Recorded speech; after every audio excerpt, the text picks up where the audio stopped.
Hello ছোট্ট বন্ধুরা, কেমন আছে সবাই?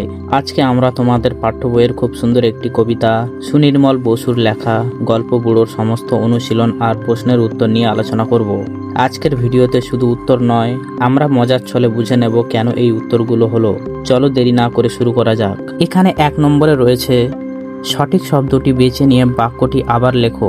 উত্তরে হাওয়া বলতে বোঝায় হাওয়া যখন উত্তর দিক থেকে বয়ে আসে এমনভাবে গ্রীষ্ম, শরৎ, শীত, বর্ষা কালে হাওয়া বয়। এখানে সঠিক উত্তর হবে শীতকালে। 2 নম্বর প্রশ্ন। থুতথুড়ে শব্দটির অর্থ হলো চনমনে, জড়সড়, জ্ঞানী, নড়বড়ে। সঠিক উত্তর হলো নড়বড়ে। থুতথুড়ে শব্দটির অর্থ হলো নড়বড়ে। 3 নম্বর প্রশ্নটি হলো রূপকথা গল্পে যেটি থাকে না, দৈত্যী দানব, পক্ষীরাজ, রাজপুত্তুর, উড়োজাহাজ। তোমরা কবিতার মধ্যে পড়েছ এখানে দৈত্যী দানব, পক্ষীরাজ, রাজপুত্তুর সবই আছে, কিন্তু এই গল্পে উড়োজাহাজটা নেই, তাই সঠিক উত্তর হলো উড়োজাহাজ। 4 নম্বর প্রশ্নটি হলো রূপকথা গল্প সংগ্রহ করেছেন এমন একজন লেখকের নাম বেছে নিয়ে লেখো। আশাপূর্ণা দেবী, দক্ষিণারঞ্জন মিত্র মজুমদার, সত্যজিৎ রায় আর শরৎচন্দ্র চট্টোপাধ্যায়। সঠিক উত্তর হবে দক্ষিণারঞ্জন মিত্র মজুমদার। বন্ধুরা, এবার চলো জেনে নিই কবি সুনির্মল বসু সম্পর্কে কিছু মজাদার তথ্য। 1 নম্বর প্রশ্ন হলো লেখালেখি ছাড়াও সুনির্মল বসু আর কোন কোন কাজ ভালো পারতেন? সঠিক উত্তর হবে সুনির্মল বসু লেখালেখি ছাড়াও তিনি ভালো ছবি আঁকতে পারতেন। 2 নম্বর প্রশ্ন হলো তার লেখা 2টি বইয়ের নাম লেখো। সঠিক উত্তর হলো সুনির্মল বসুর লেখা বিখ্যাত 2টি বইয়ের নাম হলো হাওয়ার দোলা আর ছানাবড়া। 3 নম্বর প্রশ্ন।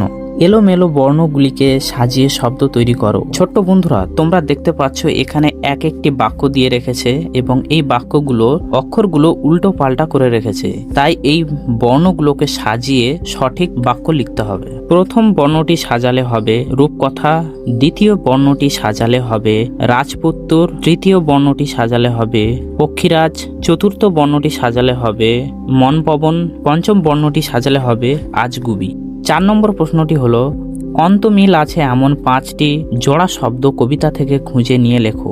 ছোট্ট বন্ধুরা, এখানে যে 2টি শব্দ দেওয়া হলো বাঁধা, ধাঁধা, ঠিক এমনভাবে আরও 4টি খুঁজে বার করতে হবে, কারণ একটি করে দেওয়া আছে শব্দ কবিতা থেকে খুঁজে বার করতে হবে। 4 নম্বর প্রশ্নের সঠিক উত্তরগুলি হবে মাঠখানা, হাটখানা, ঝলমলে, টলটলে, নন্দিনী, বন্দিনী, যক্ষীরাজ, পক্ষীরাজ। 5 নম্বর প্রশ্নটি হলো বাক্য পাড়াও।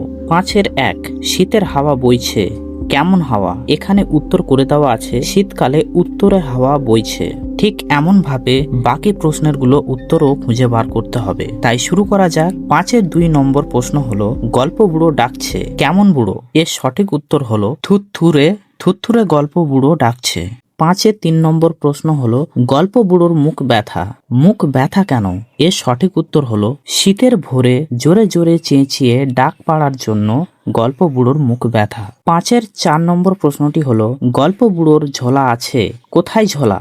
এর সঠিক উত্তর হলো গল্প বুড়োর কাঁধে ঝোলা আছে। 5 নম্বর প্রশ্নটি হলো দেখবি যদি আয়, কিভাবে আসবে? এর সঠিক উত্তর হলো দেখবি যদি জলদি আয়, মানে যদি দেখতে চাই তাহলে খুব তাড়াতাড়ি আসতে হবে। তো ছোট্ট বন্ধুরা, এখানে কিছু শব্দার্থগুলি দেওয়া আছে, এগুলো আলোচনা করে নি। উত্তুরে, উত্তুরে মানে উত্তর দিক থেকে বয়ে আসা। থুতথুড়ে, থুতথুড়ে মানে নড়বড়ে। সত্তরে, সত্তরে মানে জলদি, দ্রুত, তাড়াতাড়ি। রূপকথা, রূপকথা মানে কাল্পনিক গল্প। হাঁক, হাঁক মানে জোরে জোরে ডাকা। তল্পি, তল্পি মানে হচ্ছে ঝোলা বা থলে। আজগুপি, আজগুপি মানে অদ্ভুত। সার বাঁধা, সার বাঁধা মানে পরপর সাজানো। চোখ ধাঁধা, চোখ ধাঁধা মানে যা দৃষ্টিকে ধাঁধিয়ে দেয়। নন্দিনী, নন্দিনী মানে মেয়ে বা কন্যাকে বোঝায়। প্রখর, প্রখর মানে তীব্র। প্রত্যুষ, প্রত্যুষ মানে ভোর। ঝলমলে, ঝলমলে মানে উজ্জ্বল। এই শব্দার্থগুলি একটু দেখে রাখবে, কারণ এগুলো পরীক্ষায় আসে। 6 প্রশ্নটি হলো ক স্তম্ভের সঙ্গে খ স্তম্ভ মিলিয়ে লেখো। এখানে ক স্তম্ভে কিছু শব্দ দিয়ে রেখেছে। ক স্তম্ভের শব্দের সঙ্গে খ স্তম্ভের যে শব্দ আছে তার সঙ্গে যেগুলো মিল হবে তার সাথে সেগুলো মিলিয়ে লিখতে হবে। তো ছোট্ট বন্ধুরা, তল্পি তল্পি শব্দের অর্থ কি ছিল? তল্পি শব্দের অর্থ এখানে ছিল ঝোলা, তাই তল্পি শব্দটির সঙ্গে মিলে যাবে ঝোলা। তারপরে আছে রূপকথা। রূপকথার সঙ্গে মিলে যাবে কাল্পনিক গল্প। ভোরে ভোরে শব্দের সঙ্গে মিলে যাবে বিহানে। পবন পবন শব্দের সঙ্গে মিশে যাবে পবন। পবন শব্দের সঙ্গে মিলে যাবে বাতাস। সত্তর সত্তরের সঙ্গে মিলে যাবে দ্রুত। তা বন্ধুরা, ক স্তম্ভের সঙ্গে খ স্তম্ভ মিলিয়ে নিলাম। এবার আসবো 7 নম্বর প্রশ্নে। ডাক ছেড়ে আর ডাক ছেড়ে।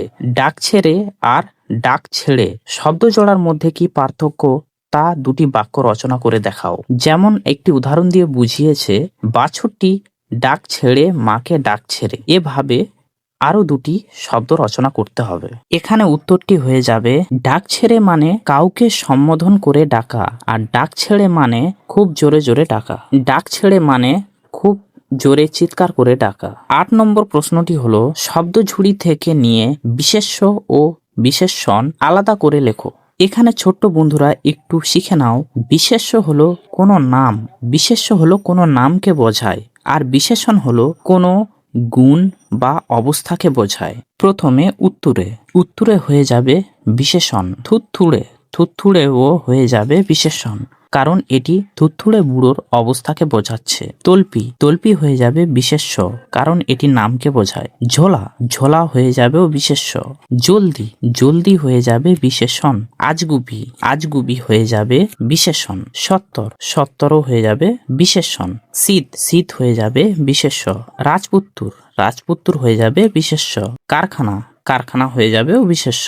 তো ছোট্ট বন্ধুরা, নাম বোঝালে বিশেষ্য আর নামের গুণ অবস্থা বোঝালে বিশেষণ। 9 নম্বর প্রশ্নটি হলো, পক্ষীরাজ এর মতো কয়ের সাথে পেটকাটা মধ্যাংশ যোগ করলে হয় ক্ষীয়। এমন 5টি শব্দ তৈরি করতে হবে। এর সঠিক উত্তরটি হবে 1 শিক্ষা, 2 শিক্ষক, 3 লক্ষ্য, 4 ক্ষমা, 5 দক্ষ। 10 নম্বর প্রশ্নটি হলো, ক্রিয়ার নিচে দাগ দাও। এখানে ছোট্ট বন্ধুরা, ক্রিয়া বলতে কি বোঝায়? এখানে ক্রিয়া বলতে কোনো কাজ বোঝাচ্ছে এমন শব্দটি হলো ক্রিয়া। 10-এর 1 নম্বর প্রশ্নটি হলো, বইছে হাওয়া উত্তরে। এখানে ক্রিয়া হলো বইছে। 10-এর 2 নম্বর প্রশ্নটি হলো, ডাক ছেড়ে সে ডাক ছেড়ে। এখানে ক্রিয়া হবে ডাকছে।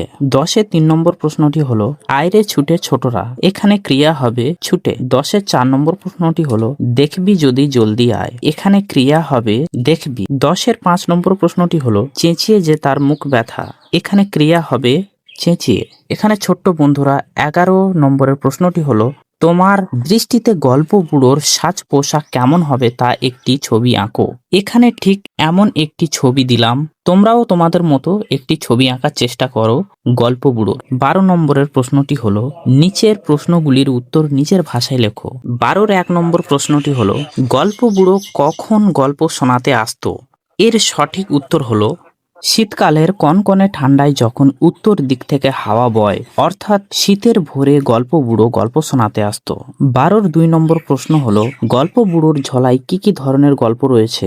সঠিক উত্তর হলো, গল্প বুড়োর ঝোলায় রূপকথার সব আজগুপি গল্প আছে, যেমন দত্তি দানব, যক্ষীরাজ, রাজপুত্তুর, পক্ষীরাজ ঘোড়া, কুড়ির পাহাড়, চোখ ধাঁধানো হীরা মানিক আর ময়নামতির নদীর গল্প। 12-এর 3 নম্বর প্রশ্ন, গল্প বুড়ো শীতকালের ভোরে ছোটদের কিভাবে ঘুম থেকে ওঠাতে চায়? এর সঠিক উত্তর হলো, গল্প বুড়ো রূপকথার হাঁক ছেড়ে খুব জোরে জোরে রূপকথা চায় রূপকথা বলে চিৎকার করে ছোটদের ঘুম থেকে ওঠাতে চায়। 12-এর 4 নম্বর প্রশ্ন, রূপকথার কোন কোন বিষয় কবিতাটিতে রয়েছে? সঠিক উত্তর হলো, কবিতাটিতে দত্তি দানব, যক্ষীরাজ, রাজপুত্তুর, পক্ষীরাজ, মনপবনের নাও, কুড়ির পাহাড়, সোনার কাঠি, ময়নামতি ও কেশবতী নন্দিনীর মতো রূপকথার জনপ্রিয় বিষয়গুলো রয়েছে। 12-এর 5 নম্বর প্রশ্ন, গল্প বুড়ো কাদের তার গল্প শোনাবে না? শীতের সকালে যে ছোটরা অলসতা করে ঘুম থেকে ওঠে না এবং গল্প বুড়োর ডাক শুনে ছুটে আসবে না, বুড়ো তাদের শত্রু মনে করে এবং তাদের কখনোই গল্প শোনাবে না। বন্ধুরা, 13 নম্বর প্রশ্নে বলা হয়েছে, তোমার নিজের জানা একটি রূপকথার গল্প লিখতে। তোমরা কি জানো টুনটুনির গল্প বা ঠাকুমার ঝুলির সেই মজার কথাগুলো? তোমরা নিজেদের পছন্দ মতো ছোট্ট করে একটি গল্প লিখে ফেলো। তো বন্ধুরা, এই ছিল আমাদের সুনির্মল বসুর গল্প বুড়ো কবিতার সম্পূর্ণ আলোচনা।